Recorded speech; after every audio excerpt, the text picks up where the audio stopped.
Welcome to the Deep Dive. Today we're looking at a case from the 80s, a really harrowing true crime story, but one that also showcases just incredible human resilience. Yes, we're focusing on the serial killer Bobby Joe Long's reign of terror in Florida, and we'll be analyzing the police reports and psychological insights surrounding the one woman who survived his attack, Lisa McVey. Right. And really, this deep dive is about her, how her sheer mental strength and quick thinking provided the key evidence needed to catch him. Exactly. Our mission here is to pull out those incredible details, the survival tactics she used, the psychological games, how her own personal nightmare actually became the breakthrough law enforcement needed down in the Tampa area.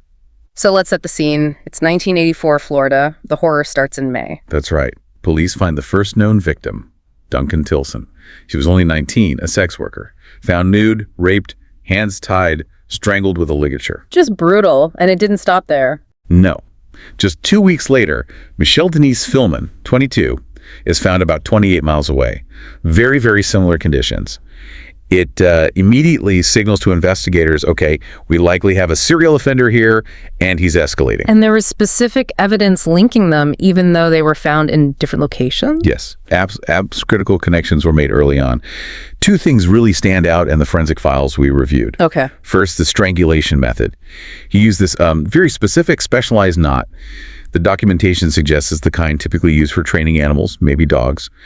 That pointed to someone with a particular skill or background. Okay, that's specific. What was the second thing? Red fibers.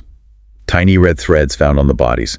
Later analysis showed they were carpet fibers. This became like the ghost of the killer's vehicle, showing up again and again. So a specific knot and red carpet fibers, and the killings just kept coming. Relentlessly. Within about 6 months, Long murdered at least 7 women that we know of. Elizabeth Drake, Vicki Marie Wheat, Chanel G. Williams.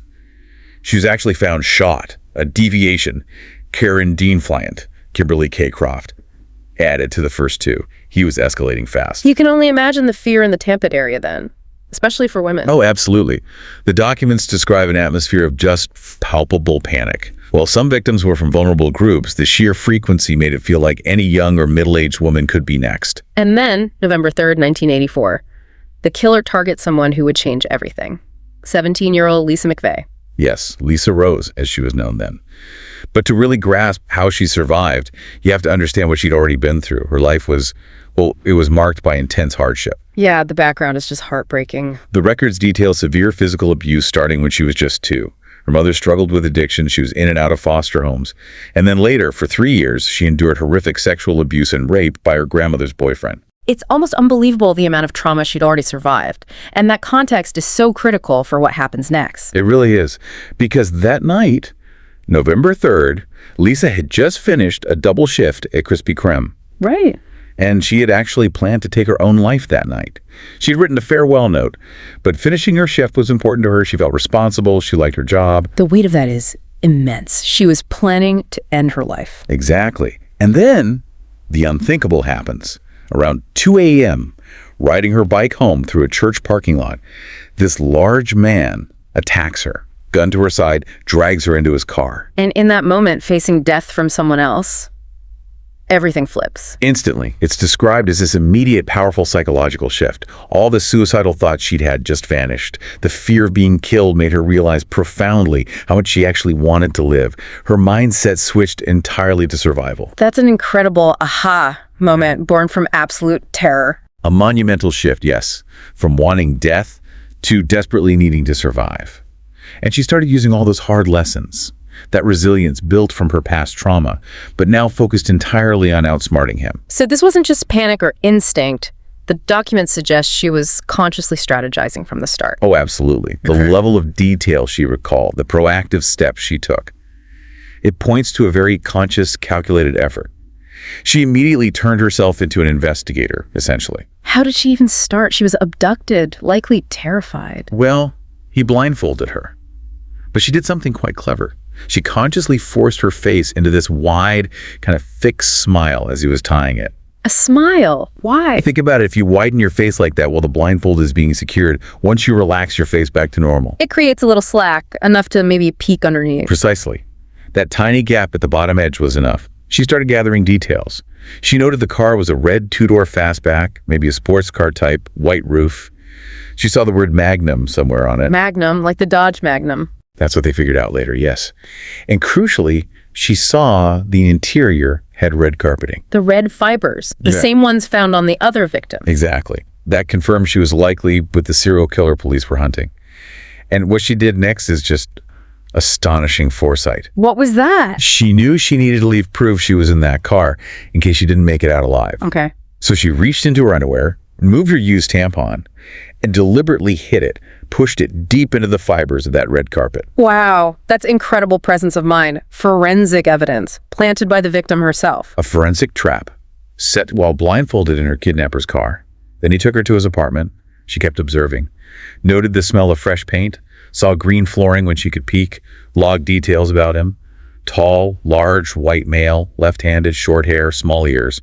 He looked recently shaven. She's building a profile, piece by piece. Every single moment. When he ordered her into the bathroom to undress, she made a point of touching everything. The toilet handle, the tank lid, the sink faucet, the mirror, even a hairdryer that was there. Leaving fingerprints. Thinking ahead to a police investigation. Exactly. Proactively leaving her mark. But she didn't just rely on physical observation. She started trying to connect with him, psychologically. How did she manage that? She started talking. She told him about her own history of sexual abuse within her family. She basically tried to humanize herself, make him see her as a person, not just an object. She specifically asked him not to hurt her violently. Did it work? Did he react? It seemed to. The reports say he softened a bit. He actually admitted to her that he started attacking women because he was lonely after a really painful divorce. It was a small crack, an emotional opening she could potentially use. So she'd established a tiny bit of connection, found a potential vulnerability. But the danger was far from over, right? What happened next? Right. The next morning, things got very tense again. He gave her some breakfast. They were watching TV. And then a news report came on about her disappearance. Lisa Rose, missing. Seeing her own face on the news as a missing person, I can't imagine. She started crying, naturally. But that provoked him instantly. He pulled a gun again, threatened her, told her to stop crying. So she had to pivot immediately. How did she regain control of the situation? Back to negotiation. She shifted gears fast. She suggested, incredibly, that maybe they could become a couple, since he admitted he was lonely. And she invented this detailed story about needing to get home to care for her sick father, playing on that empathy she'd sensed earlier. Wow. Using his own stated loneliness against him and creating a reason he should let her go. And she even used physical touch as a way to gather more intel. Under the guise of intimacy or connection, she touched his face. She was feeling for details. She couldn't see clearly the texture of his mustache, confirming the small size of his ears. Gathering descriptive data through touch while pretending affection, that's next level. It worked. He became conflicted. He actually decided to let her go. He just let her go. Yes. He drove her back near where he'd abducted her, but he warned her. Wait 5 minutes after he drives off before taking off the blindfold, trying to ensure he had time to get away clean. But even then, she wasn't done observing, was she? Not at all. While he was driving her back, he made a quick stop, pulled up to an ATM to withdraw cash. And she noticed. Even blindfolded, she paid attention. She mentally registered the location of the bank or ATM and, crucially, the approximate time of the transaction. Another vital piece of evidence. So she's finally released. She gets to the police. What was their reaction? Initially, not great. The first detectives who interviewed her were apparently quite skeptical. They seemed to doubt that a 17-year-old girl after such trauma could possibly remember so many precise details. It's frustrating, all that effort she made. It really is. Thankfully, another detective, a male detective this time, listened more carefully. He took her detailed account seriously. And the ATM clue was key. Absolutely crucial. The police cross-referenced her description of the car, the red Magnum, with the timestamp and the location of that ATM withdrawal she'd noted. And they got a match. Only a few red Dodge Magnums registered in the area fit the time frame and location. The name that came up was Bobby Joe Long. Wow, her meticulous observation directly led them to him. Directly. He was arrested on November 16th, 1984, entirely thanks to Lisa McVey's testimony and the evidence she gathered. So, with Long in custody, what did investigators learn about him? What kind of person was he? Well, the documentation paints a picture of someone whose life and perhaps personality was dramatically altered by physical trauma. Trauma. Yes, significant head injuries. Long had a history of severe head trauma from multiple incidents, falls, fights, and apparently a really bad motorcycle crash years earlier. And that's significant because Because of the personality changes reported afterwards. His ex-wife, Cynthia Brown, gave statements describing him as perfect before the motorcycle accident. But after, she said he changed completely. His sexual interests shifted drastically. The clinical term used in the sources is shololangya. It means deriving sexual arousal from violence and cruelty. This change apparently led to physical abuse in their marriage, and they divorced in 1980. so there's a potential link between the brain injury and the violent impulses that followed. That's what the psychological reports suggest. It seems the injury may have fundamentally altered his impulse control, his very identity. And of course, the physical evidence collected after his arrest, the red carpet fibers from his car, semen evidence, the analysis of the ligatures used it, all matched the crime scenes and confirmed Lisa's entire story. Did he confess? He did. He confessed to the 10 murders police knew about, including 2 victims, Kim Marie Spotts and Virginia Lee Johnson, whose cases were linked to him later. And chillingly, he also admitted to raping over 50 other women whom he didn't kill. Just staggering numbers. What was the final sentence? For the kidnapping and assault of Lisa McVey, he received 5 years. But for the murders and other crimes, it was 4 99-year sentences, 28 life sentences, and ultimately 1 death sentence. And he was executed. Yes, Bobby Joe Long was executed by lethal injection on April 23, 2019.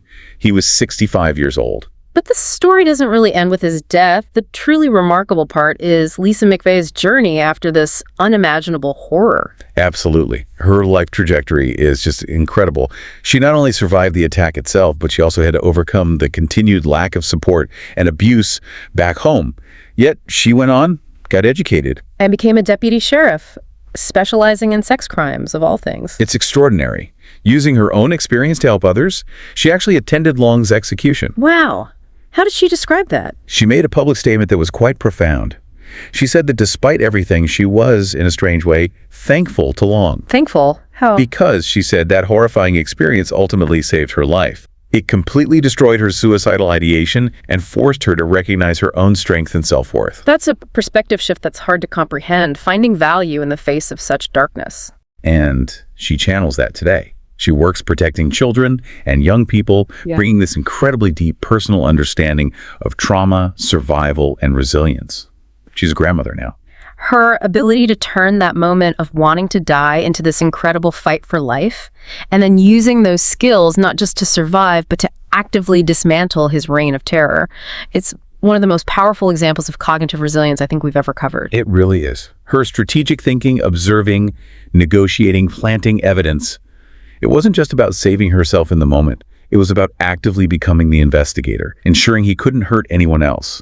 She flipped the script entirely. This deep dive into the Bobby Joe Long case, but really into Lisa McVey's survival, is just an unbelievable testament to what the human mind can do under the absolute worst pressure imaginable. And there's a strange, unsettling echo in the sources regarding Long's motivation, or at least what he told Lisa, this idea of wanting to make people value life. Of course, his actions were monstrous, completely criminal. But it does make you wonder, psychologically, what is it about facing imminent death that can sometimes, paradoxically, ignite this fierce appreciation for life that wasn't there before? It's a heavy thought, a chilling reminder that even in the study of the darkest human acts, we can find these profound, unexpected lessons about survival and the will to live. Thank you for joining us for this deep dive. We'll see you next time.